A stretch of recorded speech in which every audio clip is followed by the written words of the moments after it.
فقط 5 دقیقه اسراری رو بهتون میگم که لاکشل زدنتون رو از این رو به اون رو میکنم. تا آخر این ویدیو همراه من باش. سلام، من تینا هستم. خیلی خوش اومدین به این ویدیو. اولین کاری که میکنم لبه آزاد ناخن رو سوهان میکشم و شروع میکنم به ریموو لاکژل سطح ناخن.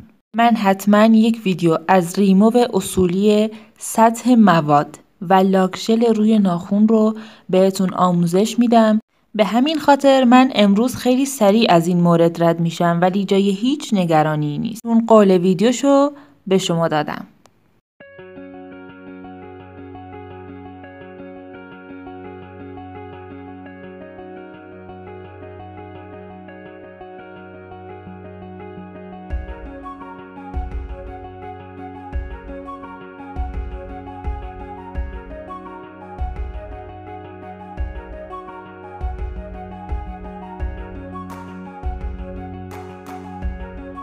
بعد از اینکه ریموو رو انجام دادیم، ما باید سطح ناخن رو خط و خش بندازیم و بعد از اینکه سطح ناخن رو تمیز کردیم، یک لایه نازک از بیسمون رو به صورت ماساژی سطح ناخن پخش میکنیم. قبل از زدن لاکژل من یک حجم سازی روی سطح ناخن انجام میدم.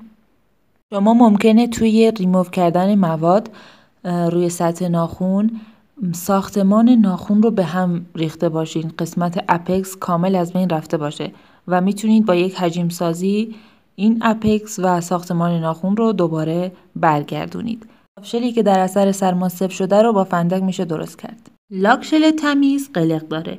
شما باید از چند میل مونده به ریشه ناخن تا قسمت پایین رو یک لایه خیلی نازک پخش کنید و یک قطره نزدیک ریشه بذارید و همینطور که میبینید سر براش رو هل میدید تا 1 میل مونده به ریشه و دوباره لایه دوم یک لایه حالا حجیم تر میتونید بذارید. و نکته خیلی مهم، شما با استفاده از یک پوشر فلزی یا چوبی فرق نمیکنه، کوتیکول ها رو به عقب میدید. این کار باعث میشه که شما لاکژل رو خیلی عمیق تر بخواین اجرا کنید. براشی که لاکژل ازش شره کنه اصلا مناسب لاکژل زدن نیست. به همین دلیل شما با زدن براش به دیواره ها میتونید این حجم از لاکژل رو بردارید، همینطور که داخل تصویر میبینید.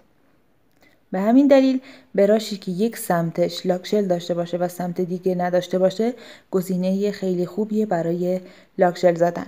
شما از چند میل مونده به ریشه ناخن شروع به مواد گذاری میکنید. بالشتک ها رو عقب میدید و قسمت ساید وال ها رو لاکژل میزنید. تا اونجایی که میتونی شما براش رو به سمت قسمت ریشه هل میدید و در آخر با یک قلم طراحی کامل ریشه ناخن رو گرد و زیبا در میارید و جاهایی که لاکژل نخورده رو پر میکنید. لاکژل دوم دیگه خیلی حجمش مهم نیست، اما باید در حد متوسط باشه و فقط پر میکنید و هیچ سختی کاری نداره. رنگ های پاستیلی و روشن خیلی مهم نیست که شما بخواید لایه های خیلی نازک بزنید چون خشک میشن، اما رنگ های تیره که پیگمنت های زیادی دارن باید حتما لایه های نازک زده بشه. حتی اگه 3 لایه هم زده بشه شما باید از لایه های خیلی خیلی نازک استفاده کنید، چون باعث میشه که لاکژلتون در دستگاه یووی خشک نشه و به همین دلیل به صورت ورقه‌ای از سطح ناخن کنده میشه. پس این نکته رو همیشه یادتون باشه. شما از لاکژل هایی که پیگمنت بالایی دارن، مثل لاکژل های قرمز، مثل لاکژل زرد، مثل مشکی و رنگ های سرمه‌ای و رنگ های در این طیف، باید لایه های خیلی نازک زده بشه. اگه لاکژل هم به دیوار خورد میتونین با یه پد و پوشر اون رو پاک کنید.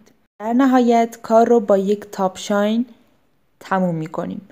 در آخر حتما یادتون باشه لبه های آزاد ناخن و از زیر قسمت های خروج رو دستگاه سوهان دستی بزنید، چون باعث میشه که لاکژلتون از قسمت لبه آزاد جدا بشه. از اینکه تا اینجای ویدیو همراه من بودید سپاسگزارم. لایک و ساب فراموش نشه.